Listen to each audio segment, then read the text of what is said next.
Good afternoon and welcome to the Appropriations Committee of the House of Delegates. I'm Chair Maggie McIntosh, and we're joined today with the full committee and staff, and we're going to be hearing today an overview of some of the Good afternoon topics. and welcome to the Appropriations Committee. I don't know how that happened, but anyway, we're going to be hearing today an overview of three areas in which we are going to be delving into this session. One is the State Park Investment Commission recommendations. A portion of, I guess, of that bill will come to this committee, appropriations. The other portion will be in Environment and Transportation. We're also going to hear a briefing on the Infrastructure Investment and Jobs Act, because we are anticipating in the next few years having a substantial amount of money come to the state through that act that Congress has just passed. And then finally, we're going to have a briefing on the Office of Legislative Audit's overview of state grants performance. We'll have those three today. I'm going to not hesitate to turn it over to Eric Lukey, who is here. Eric was our majority leader, and Delegate Lukey was also a co-chair of the commission. And I believe with you, you have Andrew Gray, Department of Legislative Services, and Jeremy Baker, who is also with Legislative Services. So with that, you may take it over. Thank you very much, Madam Chair, members of the committee. Wonderful to see you all. I was hoping to be presenting this to you from a state park. I was aiming to do it from the fishing pier at Bill Burton Fishing Pier State Park, which is just a gorgeous spot crossing the Choptank River between Cambridge and Trapp. But unfortunately, that pier is closed right now because of structural deficiencies in the fishing pier, which makes the point for why the State Park Investment Commission was created by the presiding officers. Last year, Speaker Jones and President Ferguson established the commission to look at a series of issues that have been raised about our state park system. The commission started meeting last summer and throughout the fall. We consisted of 9 members, myself, Vice Chair Chang, and Delegates Boyce and Grist from the House. From the Senate, we had Senator Elfreth, Senator Zucker, Senator Patterson, Senator Edwards, and we had the honor of being chaired by former Governor Paris Glendening. And we engaged in conversations over the next few months about our park system and what to do about it. Because, you know, the reality is that while Maryland has a beautiful, just absolutely extraordinary set of state parks, we've been underinvesting in them for years on the capital side and the operating side. And the result is that our state parks today are not as accessible as they should be to the public. They're overcrowded in many parts of the state. They don't provide the range of recreational opportunities that we'd like, and they're understaffed. So there's a whole series of challenges that we're confronting with the parks, which are solvable, right? We've faced these problems before in our parks and we've solved them. In fact, our state park system, this legacy, this inheritance that we've been left by previous generations of Marylanders, was essentially built in 2 periods of our state's history, in the 1930s and 40s during the New Deal, and then the 1960s and 70s. I'm hoping, the members of the commission are hoping, that this commission, its report, and the investments that are going to be made by the state of Maryland as a result are going to create the third sort of great phase of park building in Maryland. So let me get a little bit more in depth about the park system. The park system in Maryland consists of more than 70 units scattered across the state. Many of our most famous parks are located in Western Maryland and the Eastern Shore, but we have parks all over. In fact, Patapsco was the first park established in the state of Maryland. There's only 2 jurisdictions in the state that don't currently have a state park system unit. Those are the city of Baltimore and Wicomico County. So Marylanders rely heavily on the parks for recreation because most of our parks are either free or very low cost to access. And traditionally, leading into the last few years, we saw in the range of about 10 million park visitors a year in our state parks.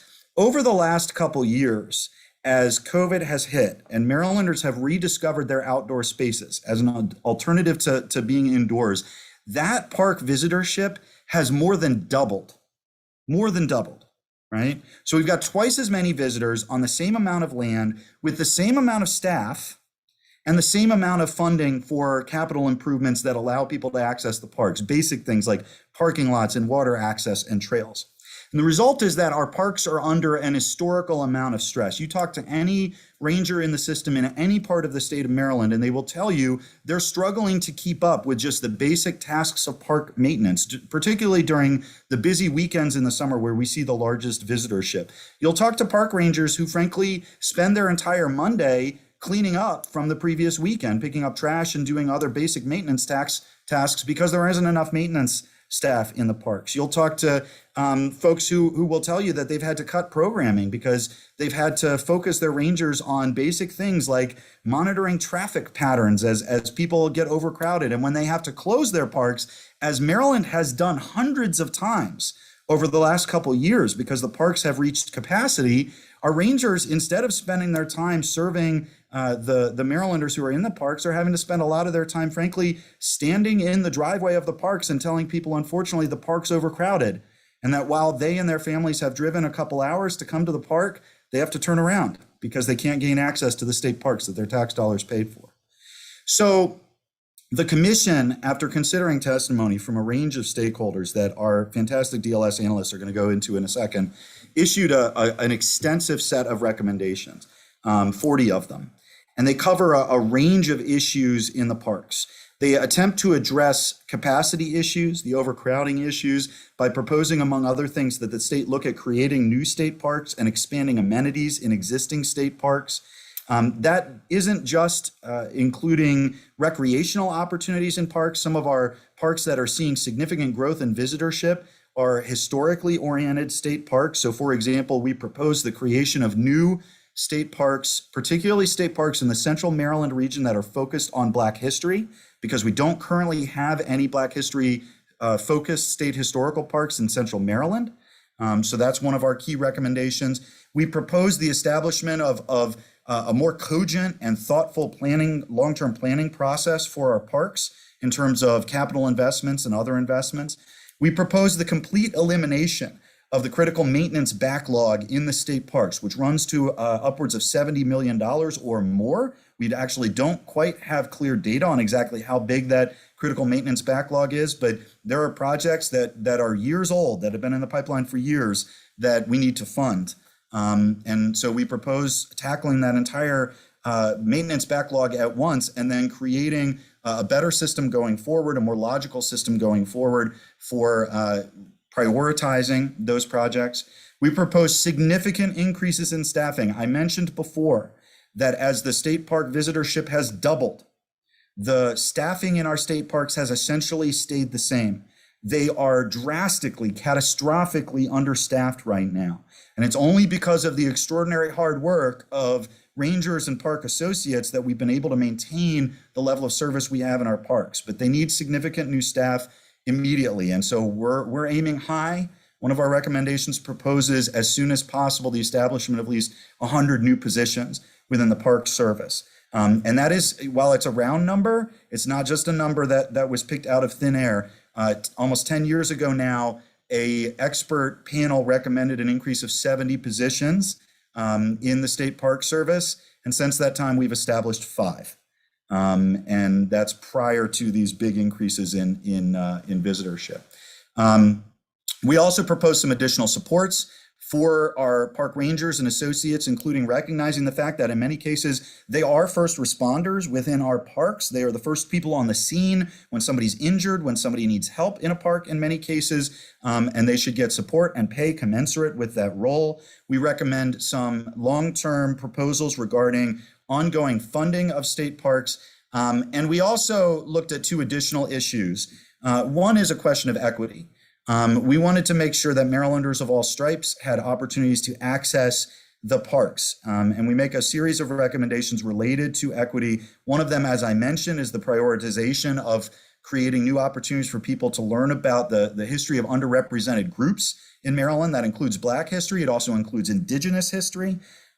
We recommend some pilot programs by the State Department of Transportation to allow people who don't have access to cars to access our state parks. There is not a single state park in Maryland that we were able to identify where you have easy access by transit to that park. And that includes some of the gems of the park system that are located around the city of Baltimore: Patapsco, the NCR Trail, North Point State Park. You cannot get to by transit. You should be able to. We recommend pilot programs to do that. Finally, we recommend improvements to bicycle and pedestrian and trail and sidewalk infrastructure in our state parks. There are some opportunities we have that we have not explored. For example, North Point State Park in Baltimore County is a gorgeous bayfront state park that occupies the site of a former amusement park. And there used to be, from the city of Baltimore, a trolley line that took people out from the city to that state park. The state owns most of the land of that trolley line. It would be a fantastic rail trail. We've never invested in it, right? It would be great if somebody could ride their bike from the city of Baltimore out to North Point, hang out on the bay, and then ride back. But we don't have that opportunity. So, there are opportunities there. And finally, in terms of mitigation of climate change and related impacts, we do propose that as we continue to build projects in our park system, that we make investments in green and blue infrastructure. We recommend that the state commit itself to a 30 by 30 goal as proposed by the federal government to continue the fantastic work we've been doing in preserving lands in the state over the years, and we recommend significant new investments in planting trees, particularly in underserved parts of the state, to build on the great work done by the ENT Committee and the Tree Solutions Now Act last year. And Madam Chair, I just want to finish by saying that I believed before, but have been confirmed in my belief, that the Maryland General Assembly has the best staff of any legislative body in America, including the Congress of the United States. Our work would not have been possible without the great work of Jeremy D. Baker, of Andrew Gray, of Matt Klein, of Emily Wezek, and of Brad Fallon on my staff, and Dylan Baylor on Senator Elfreth's staff. So I just want to say they have done extraordinary work, and I'm happy to turn it over to them for more conversation about the recommendations. Thank you, and we concur. We concur on the staff. Andrew or Jeremy, do you want to add more? Yes, thank you. Thank you, Delegate Lukey. Good afternoon, Chair McIntosh, Vice Chair Chang, and members of the Appropriations Committee. For the record, I am Jeremy D. Baker with DLS, staff for the State Park Investment Commission. I'm just going to go through a little bit of an intro. This might be a little bit overlapping with Delegate Lukey's very great intro, so just bear with me a little bit. The Senate President and Speaker of the House established the commission to investigate and make recommendations regarding overcrowding and capacity closures in state parks. Specifically, the commission reviewed whether existing state park facilities are able to meet the demand for outdoor recreation, particularly in light of rapidly increasing park visitation and outdoor recreation rates due to the pandemic, whether current funding and staffing levels are sufficient to provide a high-quality park experience, the need for new state park offerings, and whether there are any recreational deserts in the state, and whether the park system adequately provides recreational opportunities to all Marylanders, including vulnerable populations. During the interim, the commission held several meetings between September and November and heard testimony from multiple panels representing state, local, and federal government, organizations focused on equity, environmental organizations, and experts on park systems and outdoor recreation from across the nation.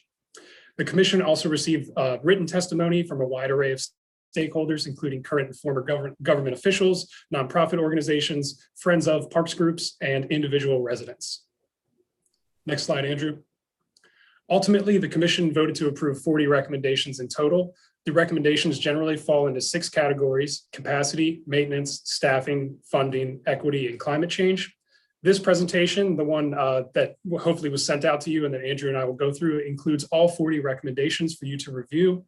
However, Andrew and I intend to focus on the 10 recommendations that we think are most relevant to this committee, but are happy to answer any questions related to any of the recommendations.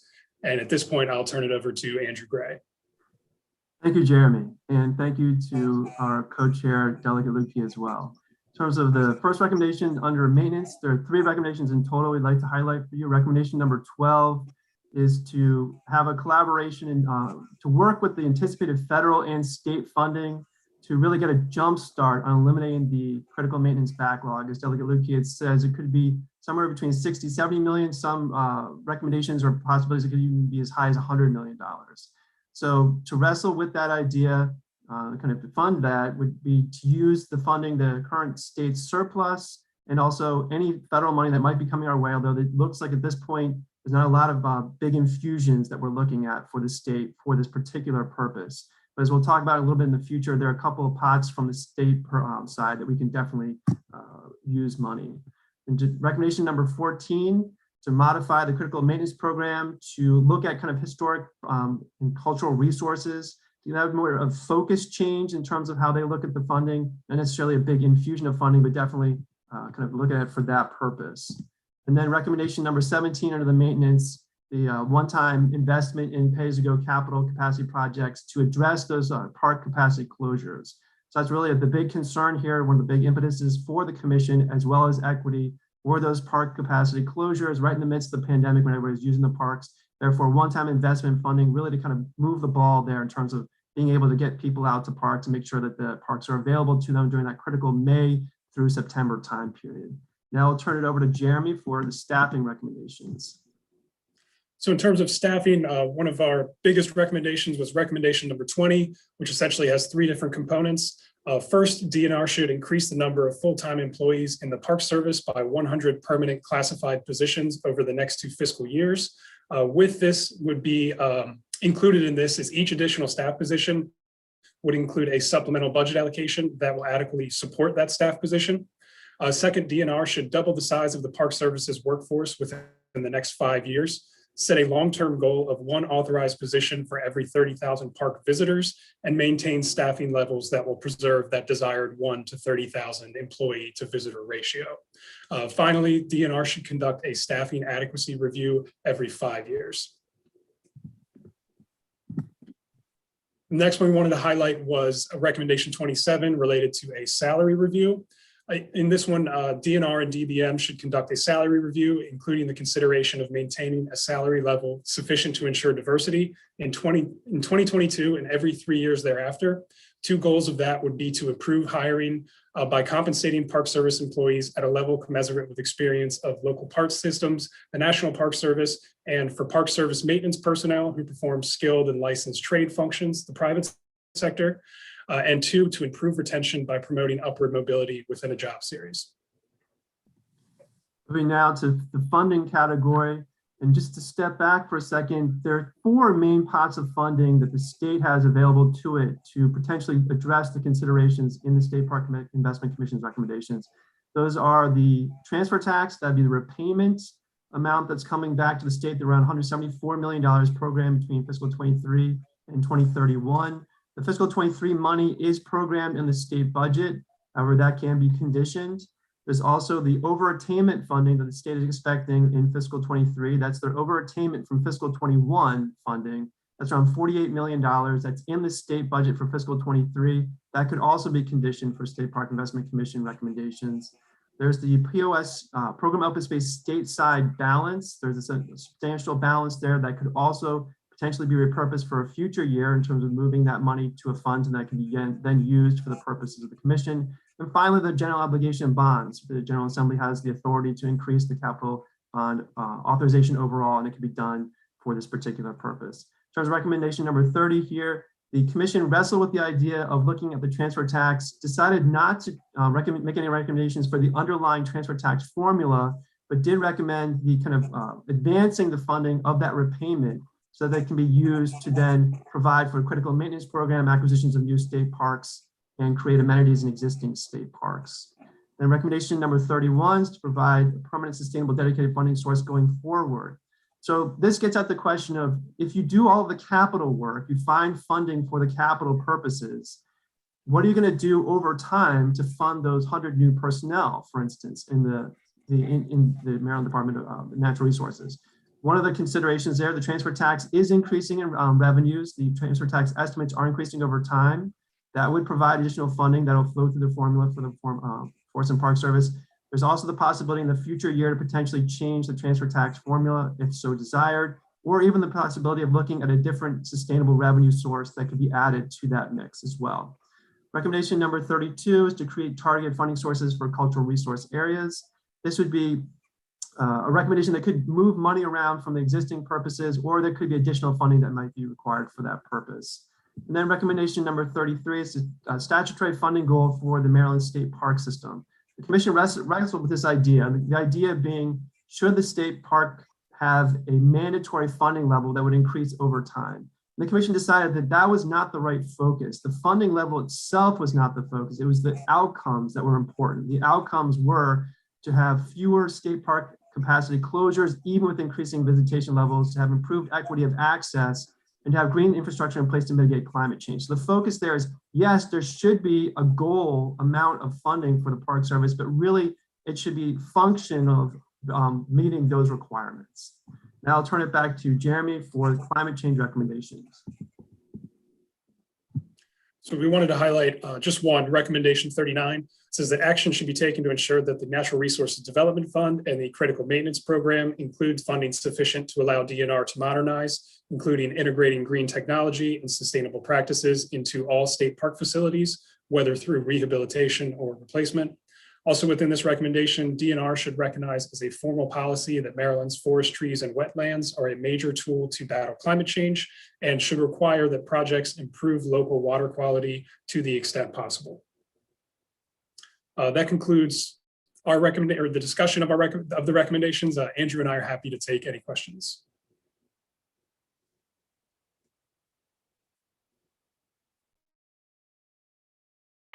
Do you have any questions? Yes, Delegate Valentino Smith. Thank you. And just a really makes me very enthusiastic to see the attention to this really important issue. I do, before I ask my question, want to highlight that I have a lot of families in my district, large families, that stay up pre-COVID when they would put the passports out, where if you visited all the parks and got a stamp, there were prizes for all the kids. And there were only a limited number of those passports. So maybe a recommendation to increase the amount of those passports, because I know kids love them.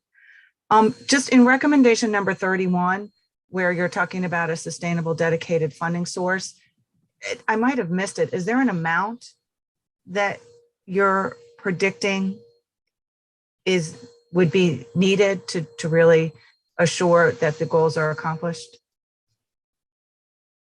Commission did not come up with an absolute number for that particular purpose. Certainly that would be conditioned on, say, for instance, those 100 positions being funded moving forward. So that would obviously then provide an impetus for coming up with an absolute number for that person. So perhaps after this session or during this session, that could be a consideration. So we just don't know the number yet. Okay. Well, I mean, in terms of the operating costs, I mean, like ballpark number, positions could cost something like $10 million for ongoing costs. And then that would increase over time. I mean, for the positions themselves, but there are other recommendations in here that would then potentially add to that amount. Terrific. It's a great legacy for Maryland and its families. Thank you, Madam Chair. Thank you. How about Delegate Beitzel? Thank you, Madam Chair. I want to thank all the leaders that putting this all together. And Delegate Lukey, I think you did a great job in leading this. I don't know who the co-chair was, but this is something that we've been looking at for a long time in Western Maryland. And obviously with the pandemic, it is clear that people want to get out and go outdoors. And Madam Chairman, I know you were very in tune with the recreational possibilities and the facilities we have and the state's assets that are out here. We've been pushing hard to get more access to these state properties. We've been pushing hard to get better utilization of them, and also to improve the facilities and provide more facilities for access. There's a couple of areas that we've been really working in here in Western Maryland to try to open up access to a beautiful piece of property in the Sang Run area at the Yakagini River. And we really need a primitive trail up through there. And we've been working on that. And so would like to promote more of that in our region. But I had one question on the number 30 recommendation. Go ahead. Andrew, do you have that? Do you have that pulled up there? Yes, I can pull that up on the screen here. So that's recommendation number 30 is the overall funding recommendation for, look at the repayment plan for the program open space transfer tax funding. Yeah, I had a question on the repayment plan for that program open space money, going back to fiscal 2006. I guess that was during the early years. I thought this last year we had looked at that and had directed more money in. I can't remember the number, but seems we had distributed a lot of money for the parks and come from that money from 2016 and from 06 and 08. I thought we'd repaid that and took that money to pay for those grants that went to all local jurisdictions. It was $1 million for each jurisdiction, and the larger ones got more. Did that money that we distributed, did it come from that amount of money? I thought we paid it. So the Parks and Playgrounds program, the new local Parks and Playgrounds program, the $85 million was in general obligation bond funding. So that's a completely separate pot of money. Oh, You're right. Okay. That's All right. That was my question. All right. Thank you. Let me also clarify what we're proposing is that the portion of the program open space repayment funding over the next few years that's targeted towards the parks already, that essentially we forward fund that. Just go ahead and do it now. Use it to take care of critical maintenance. We're not touching the portion. We don't propose touching the portion of the program open space repayment that has to do with the agricultural sector. That should keep going where it's going. Okay. Thank you. Thank you, Madam Chair. You're welcome. Delegate Solomon. Thank you, Madam Chair, and Delegate Lukey, thank you for your leadership on this. I long since realized I can never hope to catch up to you on the number of parks that you visit, but I often use your social media feed as good tips on where we should go for our family. And we've had similar experiences, just amazing experiences in the parks over this past year. I had a question specifically about recommendation number 25, and I think it's probably Delegate Lutke, the cross-section of your love of the parks and training our future leaders. Would love to work with you and curious to hear a little bit more about sort of the thoughts on creating the Parks Corps, or maybe even some sort of an apprenticeship program, but how we can create pipelines for all communities in the state, working with our higher ed institutions, to fill the new positions that we're hoping to be able to provide for. Yeah, there's so the workforce issues are complex and challenging, and in part that's because the Park Service fills so many different roles, right? So there's a number of pieces to this conversation. One is for the rangers and associates themselves. And actually, we have a fairly good pipeline right now of rangers and associates, because a lot of Park Service personnel, particularly during the summer, are seasonal employees. And there's sort of a traditional pipeline where people will work as volunteers and seasonal employees, and they will then work their way into the next ranger class and into being a park associate. The challenge there, frankly, is a diversity challenge. Bluntly, we need to do a better job recruiting women into the service. We need to do a better job recruiting rangers of color. And so we make some recommendations surrounding that. But there are other jobs that that require training that the Park Service relies on.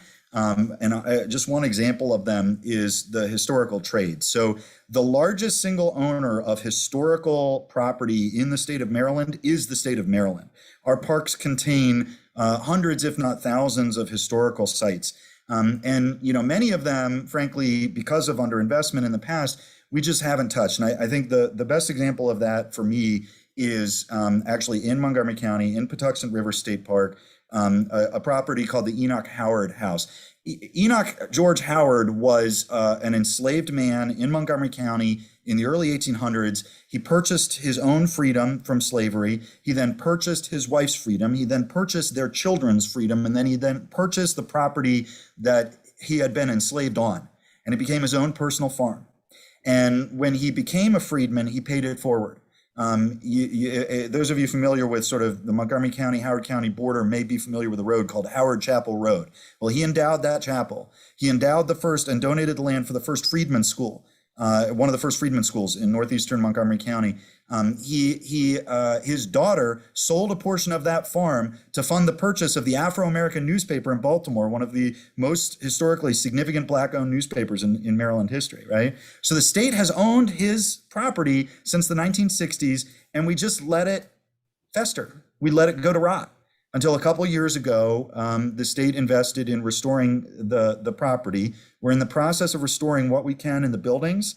MDOT did an archaeological study for us. We're in the process of building a trail network there so people can access this incredible piece of Black history. But restoring those properties requires a skill set that most people don't have, and that's the historic trades. These are people that are trained in how to do restoration of these historic properties. There's a huge shortage of folks with that skill set nationally. It's an incredible career opportunity for young people. So one of our recommendations proposes the creation of a historical trades corps to help train those folks. And Maryland's well suited to that since we're getting some money from the feds, the National Park Service, to build out our ability to train in the historic trades. So yeah, there's incredible workforce opportunities here as well. Thanks. Thank you. Any other questions? I see no hands up. Well, just let me say, first of all, a great overview. And secondly, this is something of great interest to us. As you know, last year, we did provide the $85 million to every county in the state, larger ones getting more for their parks and recreation.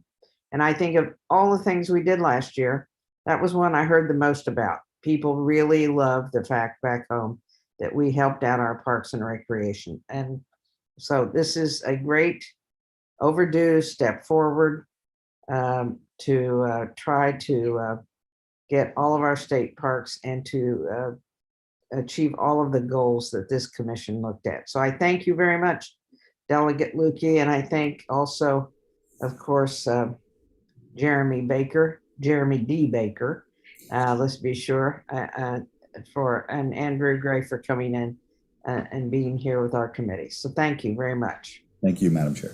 You have a great day, okay? We'll see you soon, I hope. We are now going to move to, oh boy. All right. Now we're going to move to the Office of Legislative Audits. No, we're not. We're going to move to the Infrastructure Investment and Jobs Act briefing. And with us, we have from the Department of Legislative Services, we have Rebecca Ruff, who's here with us today. Who else? Oh, we got Ben Hirsch, Federal Affairs Advisor. We have Trish York, Associate Legislative Director. And we have Kristen Hildreth, Legislative Director. So I will turn it over to Rebecca to lead off. Good afternoon. I'm here to give you an overview of funding in Maryland's or anticipated funding that Maryland will receive in the infrastructure bill. I believe the other people on the panel relating to the infrastructure bill are here from NCSL and are planning to present a more national overview. I'm not sure if you prefer to hear kind of the general overview of the bill and then we can get into the Maryland. Yeah, why don't we do that? And we'll just have the kind of a national overview and then you hone in on the Maryland portion. Okay. Wonderful. Thank you. All right, I guess that means NCSL is up. Yeah, NCSL is up. All right, let me go ahead and share my screen real quick.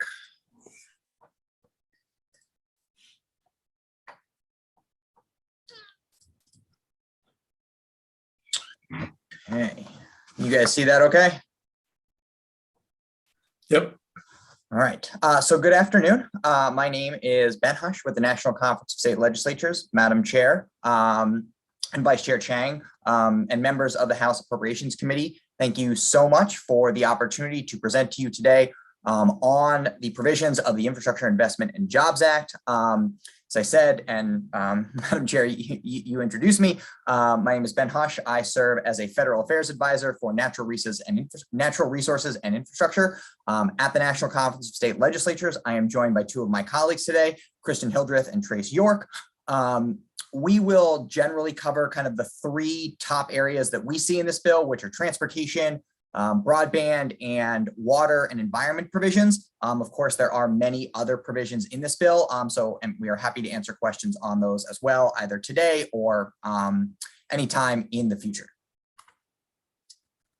So again, although we are only covering kind of these top three areas, we do have a whole infrastructure team here at NCSL. So again, if you do have questions on other areas of the bill that we don't have time to get to today, please feel free to reach out. We are happy to set up another meeting or go into them later.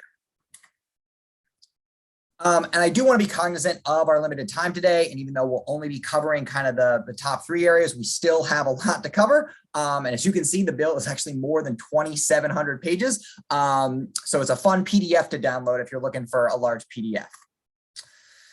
All right, let's get to the numbers. So we're going to start with transportation, and the bill provides a significant percentage of its surface transportation funding through formulas to states. So say rather than competitive grants or direct grants to local governments. On the right side of this slide, you will see a chart which shows the state by state amounts through the federal aid highway program.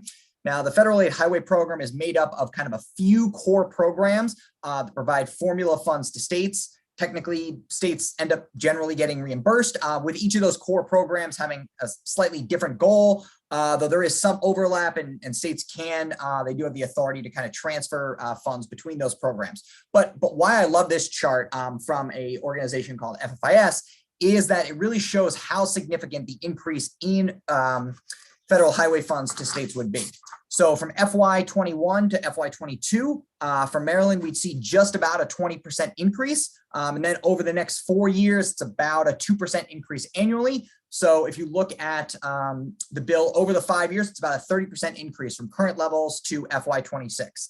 However, what this chart does not include are some of the new formula programs technically outside of the federal aid highway program that you may have heard about. Last week, you probably heard the president and Secretary Buttigieg introduce the new $40 billion bridge program. So this new $40 billion bridge program has two core parts, the formula and the competitive. Thankfully, the formula track is much larger at $27.5 billion, or nearly 2/3 of the entire $40 billion program. Now, Maryland is on track to receive over $400 million based on the current conditions of your bridges. There is, of course, also a competitive portion, $12.5 billion, that will allow states, local governments, or regions to apply for competitive grants for any funds above their state formula allotment. But as I mentioned just last week, the Federal Highway Administration released each state apportionment number for the formula side of this program, as well as the rules and guidance for the program. The key takeaways from that are that the federal government will generally cover 80% of a project's cost, either to repair or replace a bridge, i.e. requiring kind of a 20% state match for a project.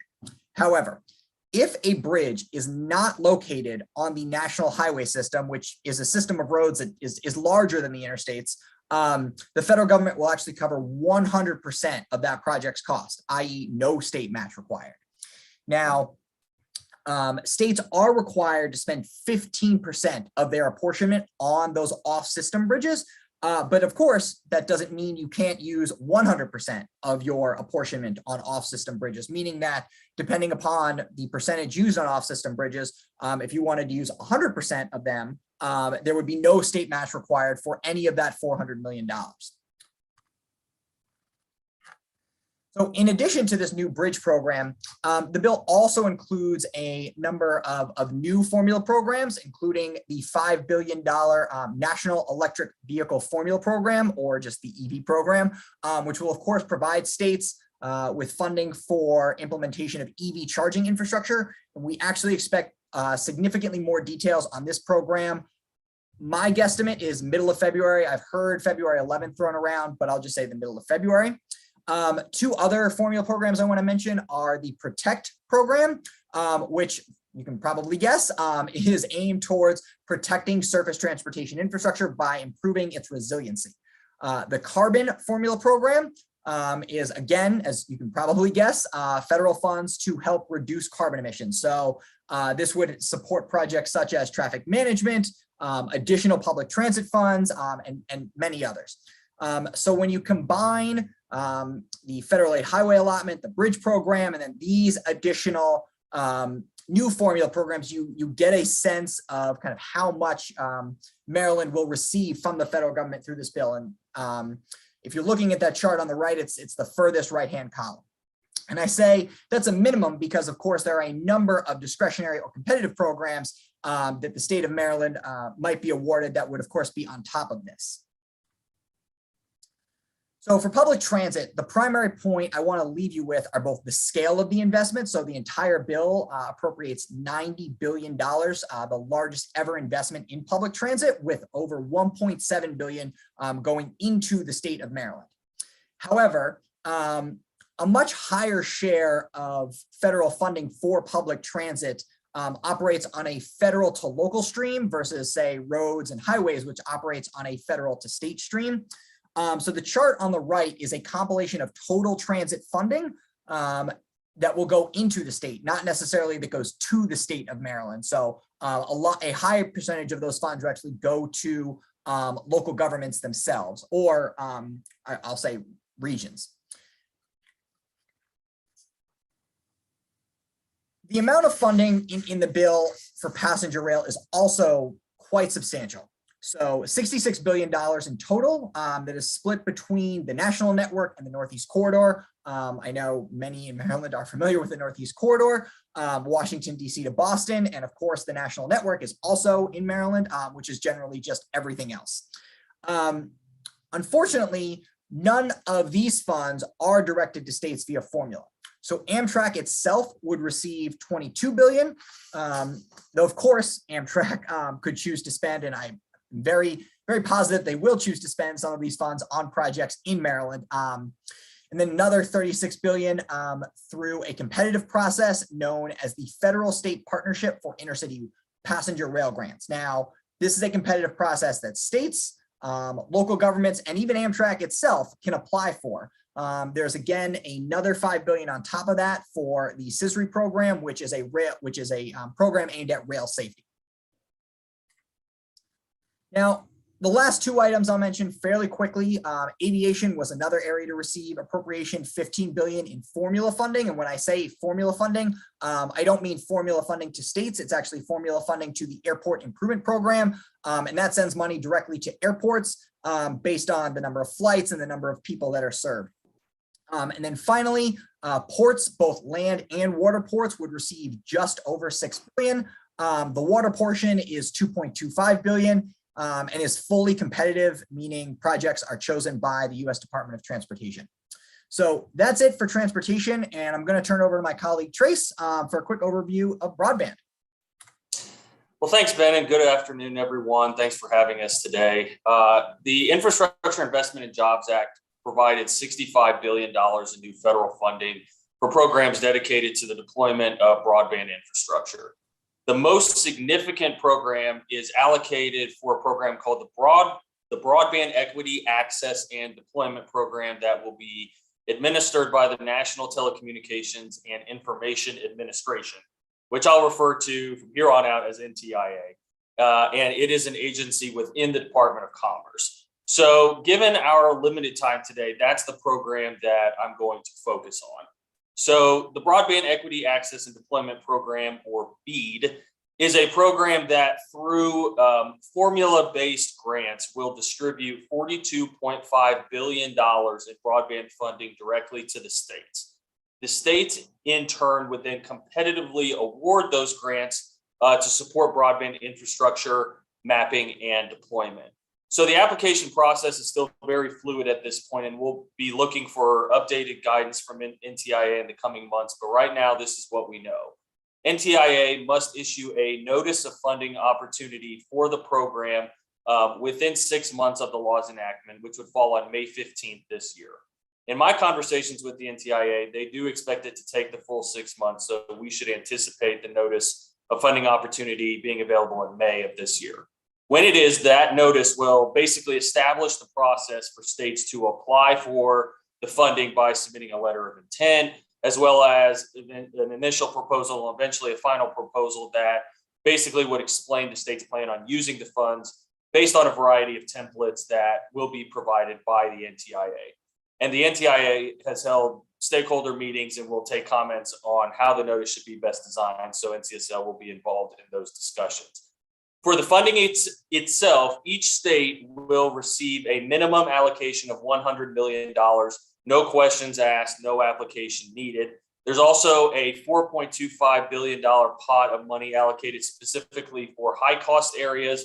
And there's the remaining $32 billion is essentially for unserved areas and states that will be determined by a number of different formulas. So how much money a state will receive will basically compare the number of high cost and unserved areas in a given state against what the national average is. Now that's a little simplistic. It's more complicated than that, but that's kind of the general idea behind it. So another thing I should mention is that while states will be the entities receiving the funding directly from the federal government, the program does require a substantial amount of coordination by the state with local and regional entities. So for example, each state will be required to submit a 5-year action plan to the NTIA, and that plan must be kind of a collaboration with local governments in each state. There also is a matching requirement for the program, which is that a state must provide or must require a subgrantee to provide a matching contribution that's equal to at least 25% of project costs. Now, in general, the match must come from non-federal funds, although the NTIA can waive the matching requirement for high-cost areas. And moreover, funds that states received from some of the federal COVID relief packages like the CARES Act and the American Rescue Plan can also be used for the matching requirement. So that could be really, really helpful. And the last thing that I'll mention is very important, which is kind of like the timeline of this. So the BEAD program cannot be implemented and the funding cannot be distributed to the states by law until the Federal Communications Commission, or the FCC, completes updating their new nationwide broadband maps. They're working very hard to do so, but it's kind of anybody's guess right now when those new maps will be released, because there has been a lot of issues over the last couple of years with the FCC's broadband maps really dramatically overstating the actual coverage in most areas. So they're working very hard to do it, but I'm not sure that they may finish the maps by the end of this summer, perhaps, and then states will have to go through their process of applying, submitting their plans. The NTIA will have to approve all of these things. So it's possible that the funding may not start going out the door directly to the states until maybe the end of this year, perhaps early 2023. So when those broadband maps are completed by the FCC is a major deal, and really nothing can move forward with this program until they are. But once it is, this is the largest investment in broadband funding ever done in the U.S., and states are going to be really at the front lines of that. I'm happy there's a bunch of other things, the types of eligible entities that states can give money to, the types of specific broadband programs broadband projects that can be used. So there's a whole bunch of other stuff that I'm happy to talk about if folks have questions, but that's a very brief overview, and happy to take any questions at the end, and I'll turn things over to Kristen now to talk about water infrastructure. Thanks, Trace. So the IIJA included about $55 billion in new funding for water via the Environmental Protection Agency, which I'm going to run through very quickly today. but you can find more in-depth information on each slide. Of that $55 billion provided for water and wastewater infrastructure, $11.2 billion was included for EPA's drinking water state revolving fund and its clean water state $11.7 billion for its drinking water state revolving fund and its clean water state revolving funds, which are key state federal partnerships. The Drinking Water State Revolving Fund helps water systems and states achieve the health protection objectives of the Safe Drinking Water Act and also provides assistance to improve water treatment and repair old pipes, while the Clean Water State Revolving Fund provides assistance for projects such as the creation of municipal wastewater facilities and controlling non-point sources of pollution.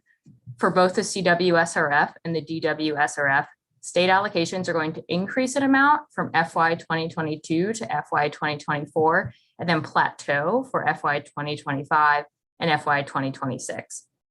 49% of those funds must also be administered as grants or principal forgiveness loans.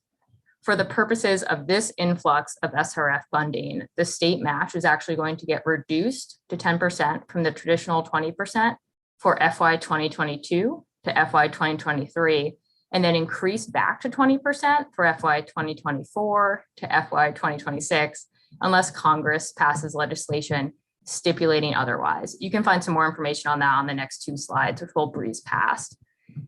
In addition to the traditional SRF activities, the bill also provides $15 billion for lead service line replacement projects and associated activities to be distributed through the existing Drinking Water State Revolving Fund. The bill explicitly states that funds shall be for lead service line replacement projects and associated activities connected to the identification, planning, design, and replacement of LSLs. That being said, corrosion control treatments probably not eligible for funding under this new portion. In addition, states are not required to provide a cost share for any year of the disbursement period for these funds, and 49% of that funding is also going to be administered as grants and completely forgivable loans. While I won't go into the next slide in depth, the bill does include a number of other lead mitigation related programs, such as funding for EPA's Assistance of Small and Disadvantaged Communities program, supports a lead inventorying grant pilot program, and also authorizes funding to address lead contamination in schools. Like with lead, the bill also adds a new $10 billion for PFAS and other emerging contaminants to be distributed through the aforementioned SRF programs and the Small and Underserved and Disadvantaged Communities Grant Program. There's no state requirement for any of these funds, and 100% of this funding is going to be administered as grants and completely forgivable loans. I will note that it is likely that states will need to complete a new intended use plan, as they currently do for the traditional SRFs, for both the PFAS and emerging contaminant funding, as well as for the lead service line funding. But we are awaiting guidance from EPA on that. So anticipated funding to Maryland. You'll see I'm listing two different sets of numbers, one from EPA and one from the Federal Funds Institute for States. The FFIS numbers are on the right and they're estimates only. EPA released anticipated total funding for FY 2022 for the SRF allotments to Maryland, and that accounts as just over $144 million. In total, FFIS estimates that Maryland should receive around $828 million from FY 2022 to FY 2026 for that SRF funding and for the Assistance for Small and Disadvantaged Communities Grant Program. Now let's look at timing. It's been 2 months. When can we start to anticipate receiving our funds? I find this graphic to be a little helpful. It might not be super accurate at this point. Everything is so explanatory, but here's what we're hearing in DC. The federal government has just begun work on developing guidance, with EPA in particular telling folks that it could come in February, but also could come in April. It really just depends on how long it takes them to craft it. I will keep our NCSL members informed on when new information is released. Now, some of the other water investments that we're seeing, particularly those that Maryland could benefit from, are $238 million for EPA's Chesapeake Bay program. There's $1.5 billion total for combined sewer overflows and $50 million in grants for states to gain primacy over Class 6 carbon sequestration wells via the Safe Drinking Water Act.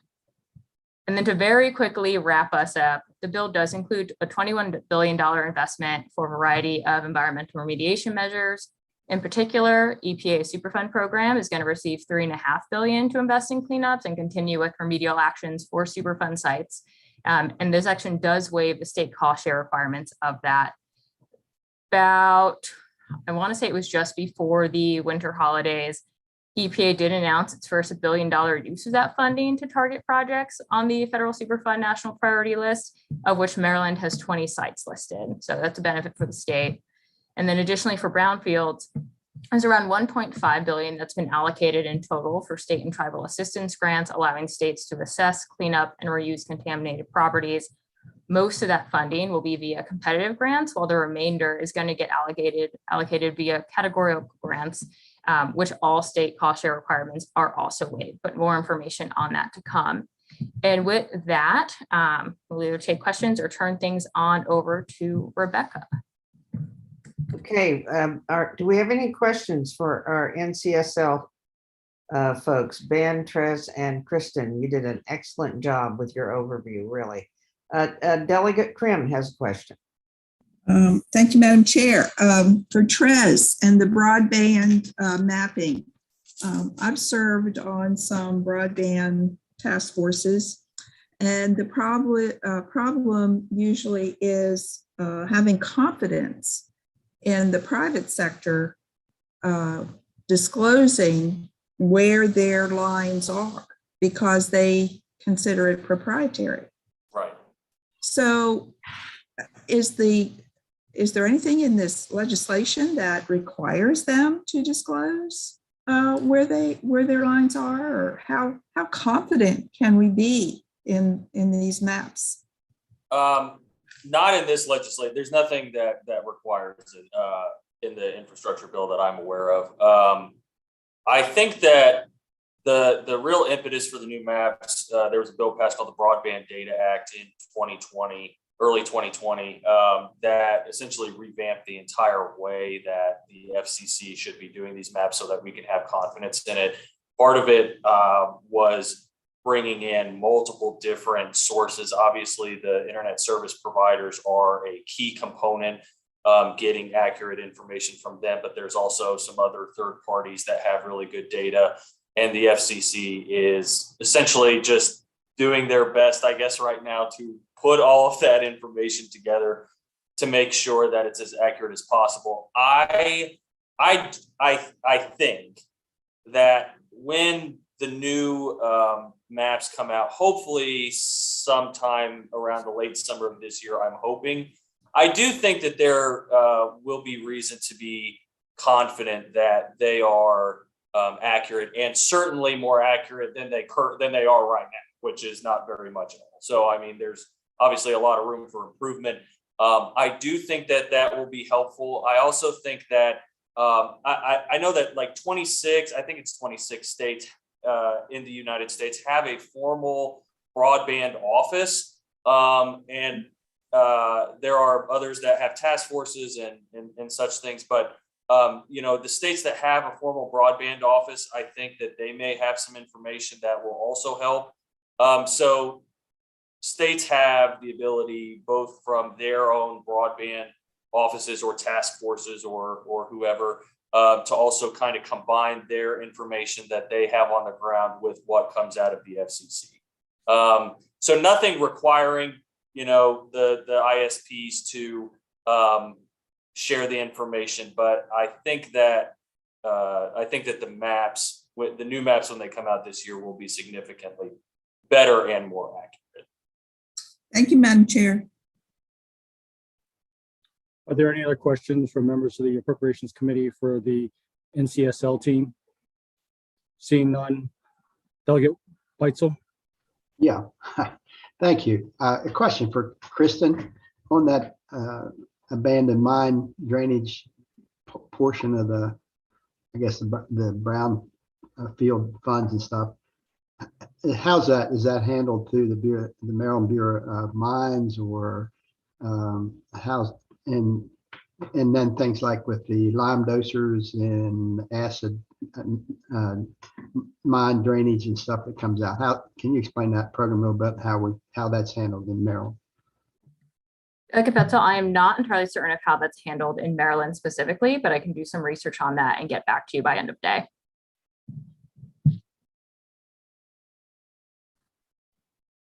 Thank you, Delegate Weitzel. Are there any other questions from members of the committee for NCSL?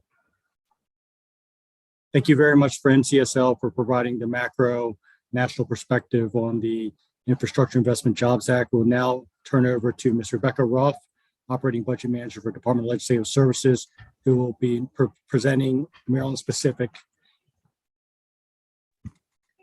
Good afternoon again. Let me see if I can share my screen.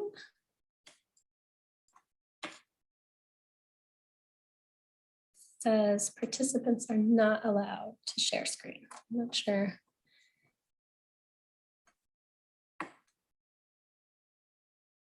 If there's somebody on that knows. Yeah, 1 second, Rebecca. We're working on giving you co-host ability. Okay, You have it now. great. Thank you. Let's see.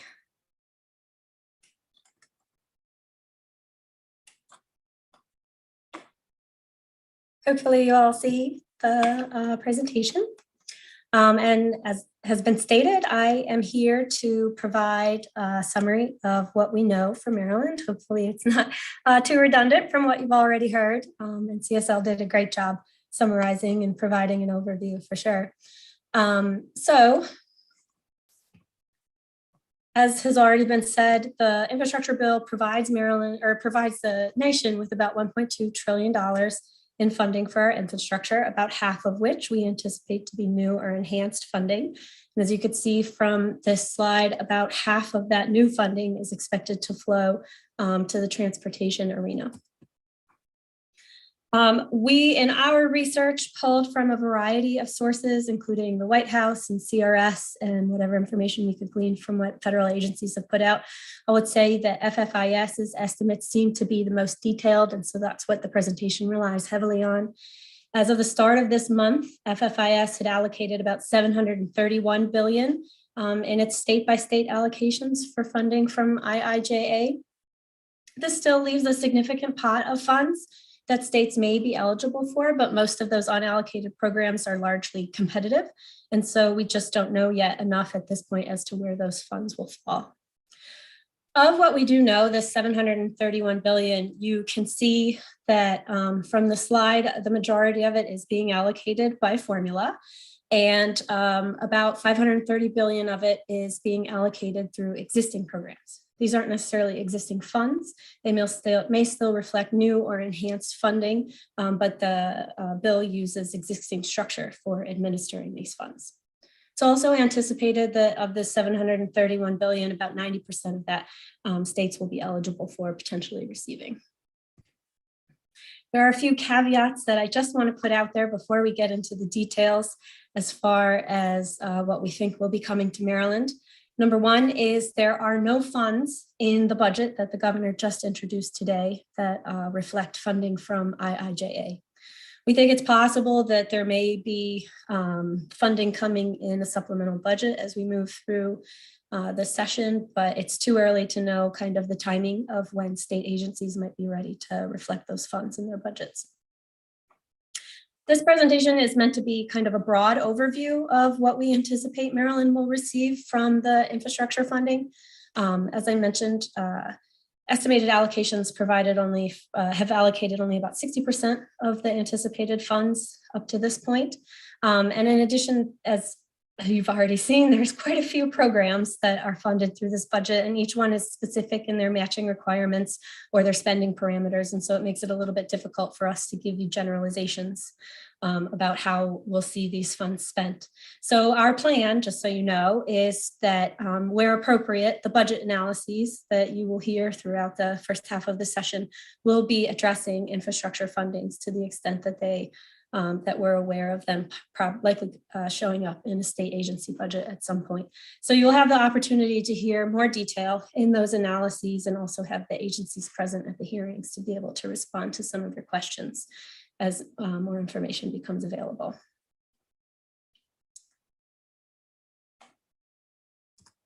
So with that said, by our estimates, Maryland is anticipated to receive about $8 billion from the infrastructure bill, according to what we know at this point. That's in total over the next 5 years. And you can see that the majority of that funding is expected to be in the transportation sector. Of the $8 billion, it's important to note that currently we're estimating only about $2.8 billion of that, or about 35% of this funding to be considered new or enhanced funding. I'd also note that we've provided for you what we know to be allocations by year. However, they don't necessarily equate to the 5-year total category at the end of that chart, because not all, for some programs, we know a total allocation that we expect, but we don't necessarily know which year those funds will show up in the budget.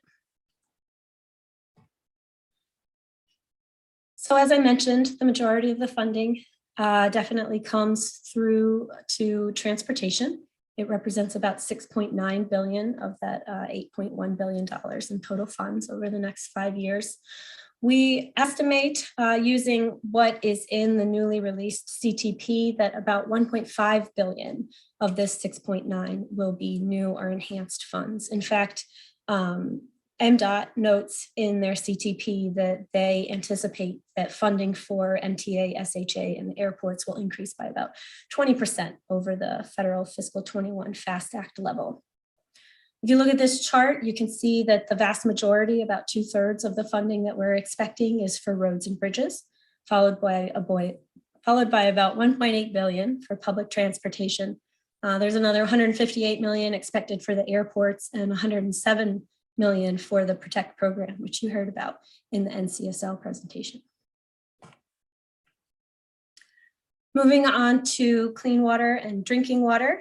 The IIJA is expected to bring about $1.1 billion in additional funding to Maryland. I will note that this, in our totals, we are reflecting the $238 million for the Chesapeake Bay. All of that may not necessarily come to Maryland, but as Maryland is, the Bay is a big part of Maryland, so we decided to include that funding in our totals here. All of this funding is identified as new or enhanced funding. In terms of which ones are the actual new programs, that would be the clean water and drinking water revolving funds for the emerging contaminants, as well as the $261 million for the lead pipe replacement. The additional funds for the drinking water and clean water existing programs are programs that are already established, but the funds shown in this chart here are considered to be funds provided in addition to the traditional appropriations. In terms of energy funding, now we're getting into the slightly smaller pots here. We're expecting about $54 million over the next 5 years. 48 million of that is enhanced funding. There are several programs in the bill that pertain to energy. However, we only have state-by-state allocations provided for these programs here. You could see that the largest program by far is funding for weatherization assistance. In fiscal 22, Maryland received about $4.9 million under this program. So the $43 million reflected here is a significant increase in that program compared to what we have traditionally received. The 2 broadband programs were pretty well covered by NCSL. We don't have any additional information in terms of what Maryland will specifically receive. There is a total of $65 billion in the bill for broadband, but there's only 2 programs that have identified state minimums, which would give the state at least $102 million. But at this point, we don't have any more specific information as to what an actual amount that we would expect to see flow through the budget would be. And the final core component that we've identified funding for relates to cybersecurity and disaster mitigation. These are, again, pretty small pots of funds because the totals listed here represent the total amount over the next 5 years. The majority of it is provided through the state and local cybersecurity grant program. It's $16 million over the next 5 years, and it provides funds for states to develop and implement cybersecurity statewide plans. About 80% of the funds allocated through this, however, have to pass through to local governments for the implementation and to ensure their inclusion in the plans. As I said, there's about 40% of the funding through the bill that is not captured in our $8 billion estimate. So this slide just gives you a list of some of the other outstanding larger programs that we don't have allocations for. There's a good chance that Maryland receives funds through quite a few of these programs. We just are not able to estimate the amounts at this point. So as more information becomes available, we will definitely be passing that along to you, primarily through the budget analyses. That's the conclusion of my story. Thank you very much, Ms. Ruff, for the presentation on IHAA's effect on the state of Maryland. We'll now take questions from the committee. Recognize the chairman of the Transportation Environment Subcommittee, Chairman Corman. Thank you, Mr. Chairman. Rebecca, thank you. One of the pieces of rhetoric I think we've heard a lot is that they're looking for shovel-worthy projects, not necessarily shovel-ready this time, but shovel-worthy projects. And I was curious on the transit and passenger rail side, if you know what the administration sort of priorities are for potential projects, that could be shovel-worthy. Now, I'm talking about several from the formula funds. Obviously, there's going to be increases in formula. Are there any specific projects that we know the administration is going to prioritize on the transit and rail side? Not that I've specifically heard. As you know, we just received the budget today, and we'll definitely be combing through it in the next few weeks. I do have some of the analysts in the respective policy areas on the meeting today, so I'm not sure whether they have any additional input, but I would say that that's something that we'll be looking at in the next couple of weeks as we try and understand the administration's budget. I mean, I just add one of the things we've heard over the years from prior department officials, and I see one has her hand up, so maybe she has some thoughts on this of her own, but is that we're in a little bit of a valley here. There's obviously a large transit project that's kind of under construction in my district and Delegate Solomon's district. And then there's a lot of great ideas that people cast around, but nothing really sort of in the planning process formally that we could access some of this money with. So I don't know if Steve has any thought on that, or if you, Rebecca, have any thought on that. I'll go ahead and jump in. So, Mr. Chairman, you are correct that there hasn't been a lot in the pipeline in the development and evaluation program in recent years, really for any of the modes, as the funding in the CTP has been constrained with the limited bond capacity that after the big tranche of debt that was issued after the 2013 bond sale, and that went into some of the big projects like the Purple Line and many of the road projects. That said, there are opportunities, especially on the state of good repair funding, to ramp that up. Those are for existing assets. Some of those don't require quite the process, like the environmental review process that a new project would entail. So I would suspect, and MDOT's priorities for several years now running has been that state of good repair. So I suspect that that's going to be a big focus, but you are correct. In new projects, it may take a bit for them to be in a position to access, kind of these funds for that purpose. And funding state of good repair has been a big priority for this committee. We had to override a veto because the government didn't want to fund the system we already have. So I appreciate it. Let me just also give a shout out to NCSL. They've had a series of tutorials with administration officials, at least on the transportation programs, that are available on YouTube and really useful for any of my colleagues who are interested. Rebecca, thank you. Thank you, Mr. Chairman. Delegate Solomon. Thank you, Mr. Chair. I will say Delegate Corman took most of my questions. So I guess just a quick question of the NCSL folks, if they're still here. Ben, I guess maybe you particular. To Delegate Corman's point about making sure that we've got projects ready in our queue within the state. I was wondering if you could talk specifically on the rail piece. I think our expectation is always that they've got to be sort of ready to go. Do you have a sense? They haven't put full regs out on the competitive programs. Will we need sort of like bigger projects to be, 15% design ready, 30% design ready? Like where do we need our state to be in a spot so that we can be competitive for the grants at the federal level? That is a good question. I don't know that there's a specific percentage, but I guess to repeat my colleague from earlier, let me take that question up to USDOT specifically in their secretary's office to see if I can get some specific information and follow up with you. Because, most of the rail grants are competitive. I do want to make sure that, any submissions that the state of Maryland does submit are, seen in a good light. So let me just check in before I give you an official answer, and I'll follow up with you offline. Great. Thank you, Ben. I appreciate it. Thank you, Mr. Chair. Delegate Kittleman's recognized. Thank you, Mr. Chair. This is sort of an overarching question that I will probably have with everything that comes up. But right now we're in a strange place where we got a great deal of federal money and federal dollars are coming our way again. And yet we have high inflation. And what tends to happen is that when we have this money, we put it into programs. And then when the money goes away, the programs don't. And my question is just, is that something that we have for transportation, looked at that? How much are we tied down by what the Fed say? And are we trying to be sure that we don't get ourselves in a position where in a couple of years, everything is underfunded? So I'll jump in here, Rebecca, if you want. So the big answer to that is that most of these dollars are capital related. So to the extent we're spending them on state of good repair, that does not build in out year ongoing spending.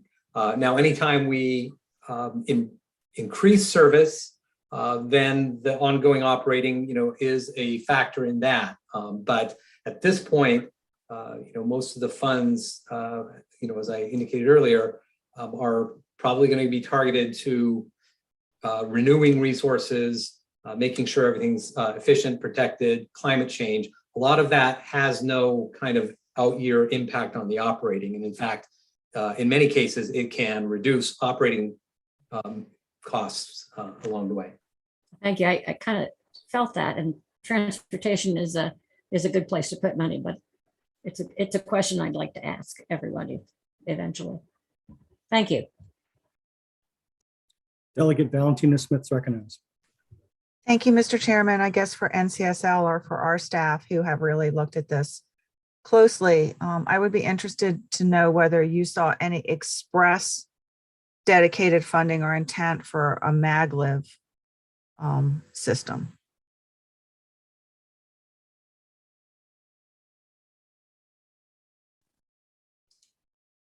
I don't know if NCSL has anything to add on this. I have not seen anything that is specific to maglev, which is the technology. Obviously, that would be eligible for the kind of the inner city rail funding possibility. So it would be eligible, but you didn't see anything express. NCSL, have you seen anything that looks a little bit more express for high speed? It meets the definition of maglev, like most rail. Nothing specific to maglev. But I'm also just going to check for you right now.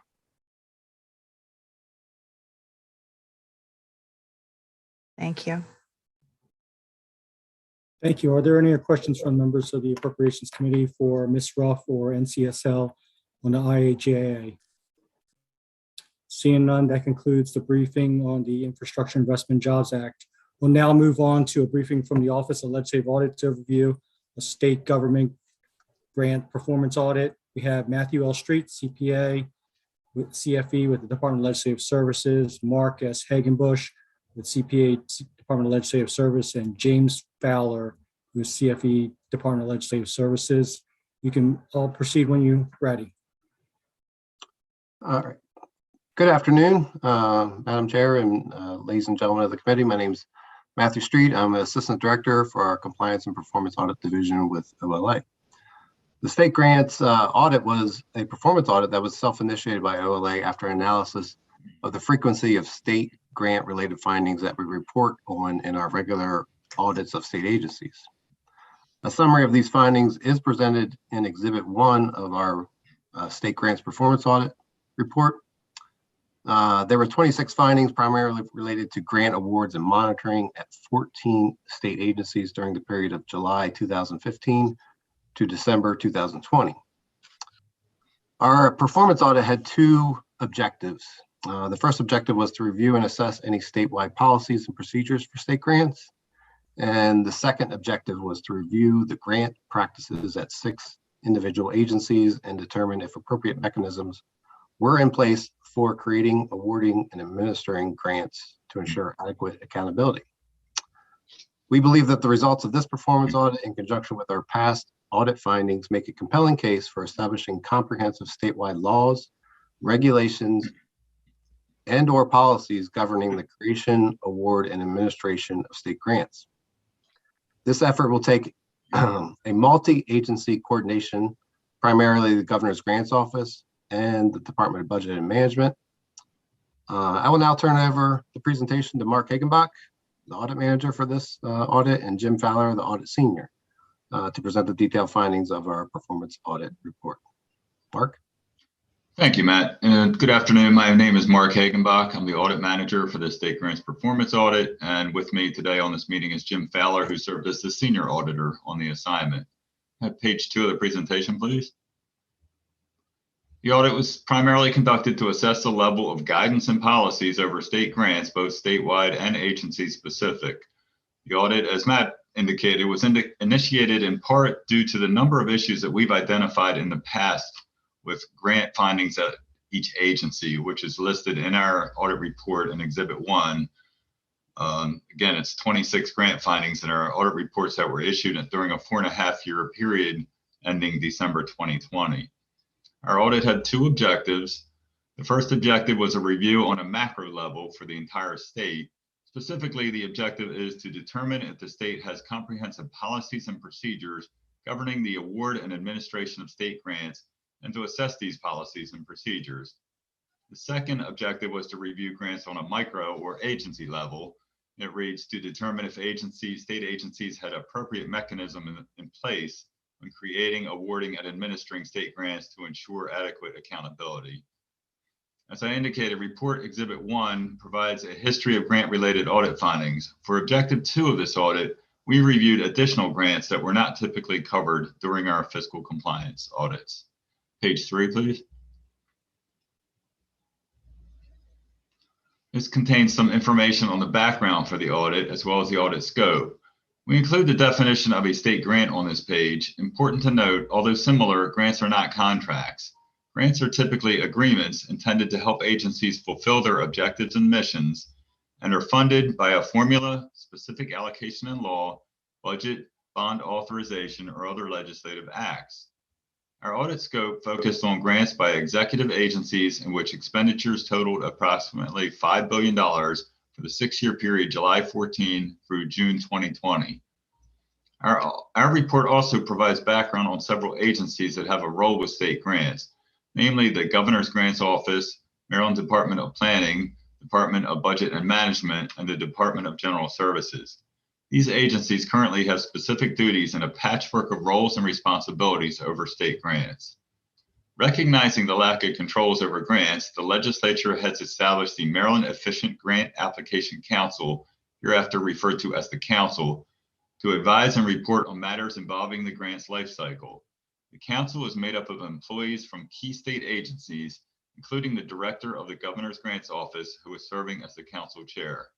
The purposes of the Council include improving the grant processes and to facilitate the development and implementation of a statewide centralized grants management and accountability system, or GMS.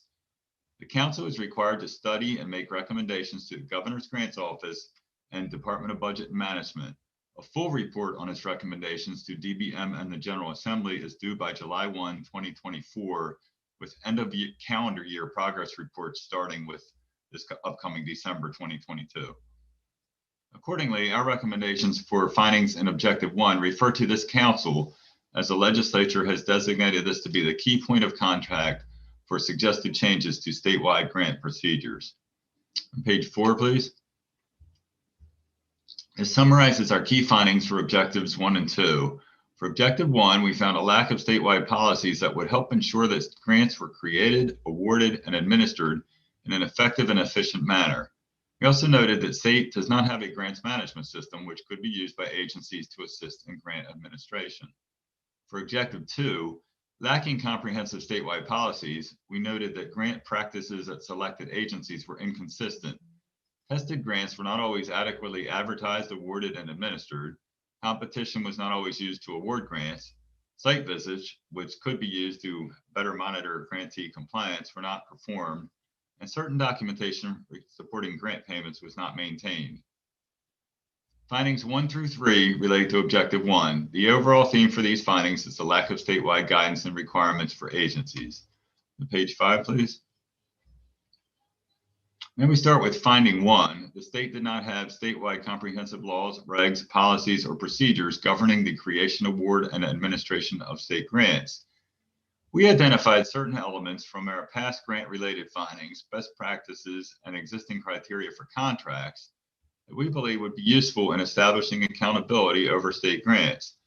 These are shown in our report on page 21 and include provisions such as public solicitation, MBE participation, performance measures, and formal monitoring requirements.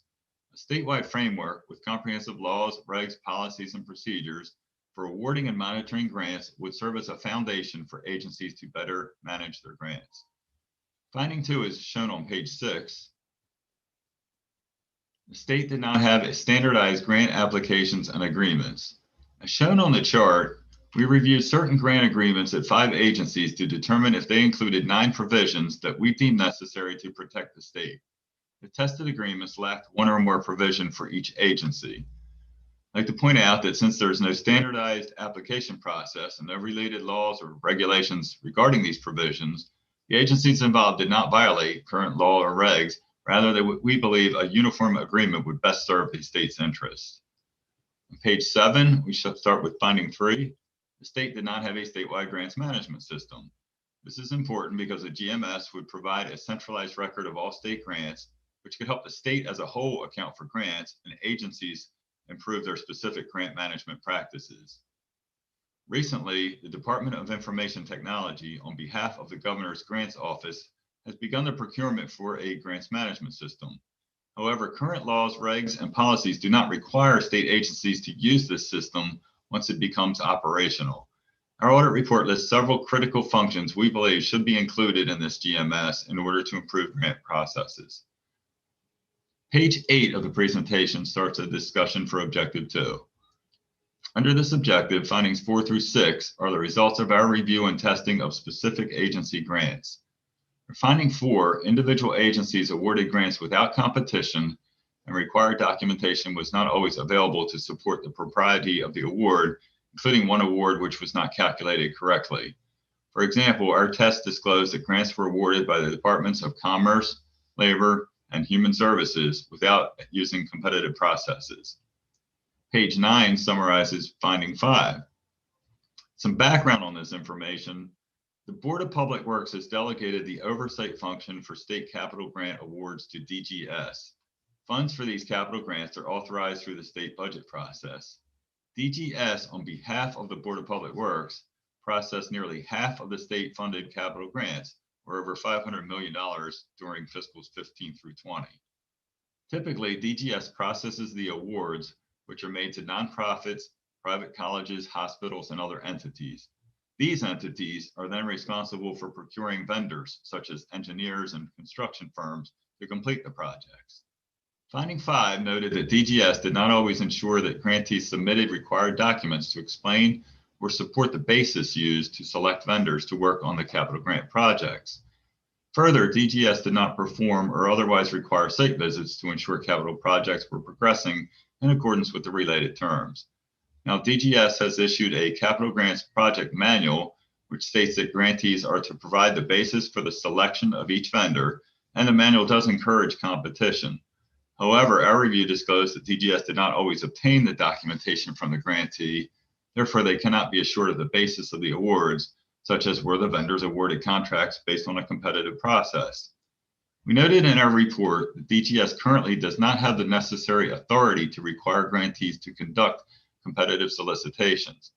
During our meetings with management, DGS advised that at a minimum, they would need direction from BPW, or preferably a law change, in order to require grantees to use a competitive award process.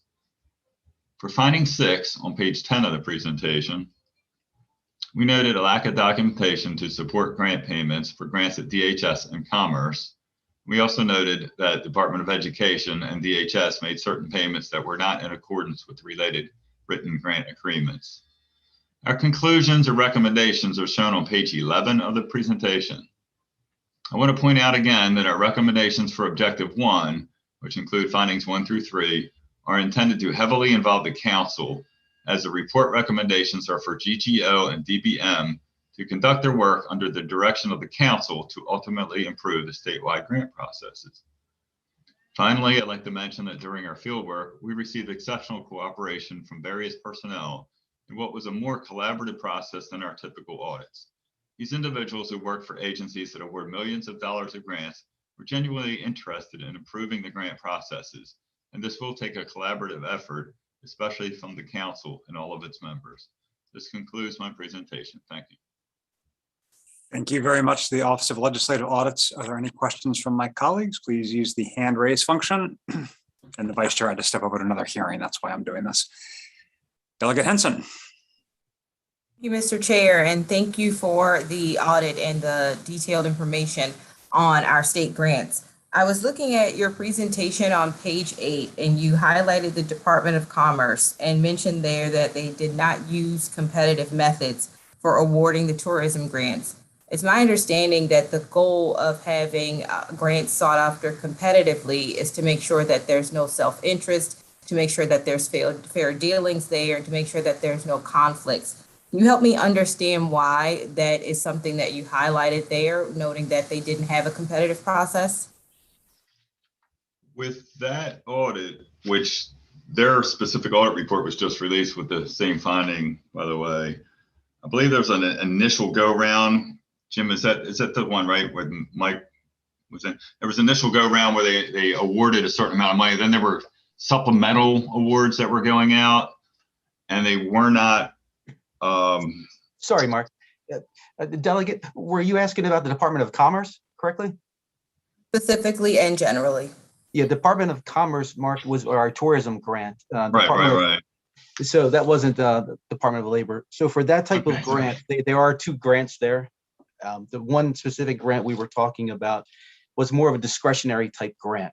So when they have funds left over that they're not using for tourism in certain counties, that pot of money is usually smaller.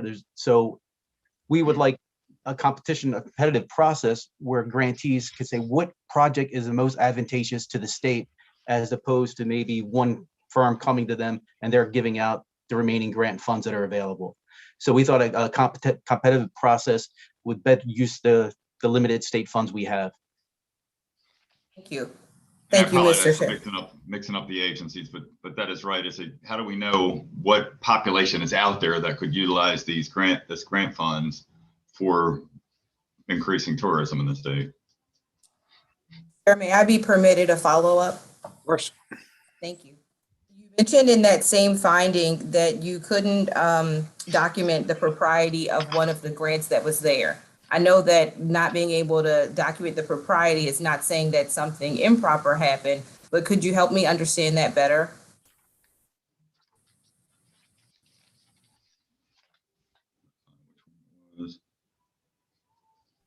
You're still talking commerce?